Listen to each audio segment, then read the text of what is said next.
দুনিয়ার মানুষগুলো আসলে অনেক স্বার্থপর হয়। আপনি যাকে যতদিন করতে পারবেন সে আপনাকে ততদিনই দেখবে। আপনি যখন করতে পারবেন না তখন আপনার পাশে কেউ থাকবে না। এটা যারা কষ্ট পেয়ে আসছেন, যারা আপনজনদের কাছ থেকে কষ্ট পেয়ে এসেছেন তারাই আমার কথাগুলোর মূল্য বুঝবেন। যেমন আমি আমার হাত দিয়ে অনেক মানুষের উপকার করেছি। সেটা বলাটা অবশ্য আমার ঠিক হচ্ছে না।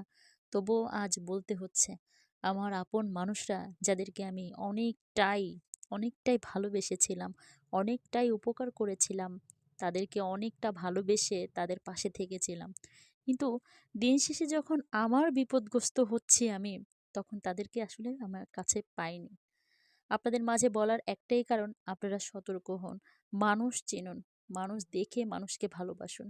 জগতে একমাত্র মা ছাড়া আর নিজের সন্তানও আপনার আপন নয়। স্বার্থ ছাড়া আসলে নিজের মা ছাড়া কেউ পাশে নেই। কাউকে আপনি পাবেন না। অনেকে বলে মাও নাকি আজকাল স্বার্থবিহীন। আমি জানি না, তবে আমার মা নেই আমি হয়তো সেটা বুঝি না। আসলে মাটাই জীবনে থাকাটা অনেক ইম্পর্টেন্ট। যার মা নেই সেই জানে। দুনিয়ার মানুষগুলো অনেকটাই স্বার্থপর। দুনিয়ার মানুষের প্রতি আমার অনেকটাই কষ্ট।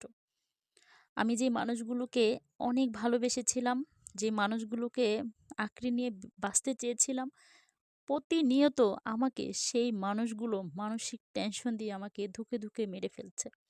মানুষ কিন্তু মানুষকে খুন করে, আর সেটার দায়ে মানুষের ফাঁসিও হয়।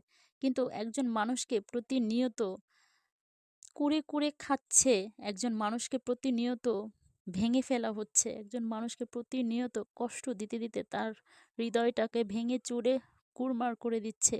সেটা আমি জানি না কার কাছে কেমন। তবে আমার কাছে দিন শেষে এটাই মনে হয়, দুনিয়ার মানুষগুলো অনেকটাই স্বার্থপর।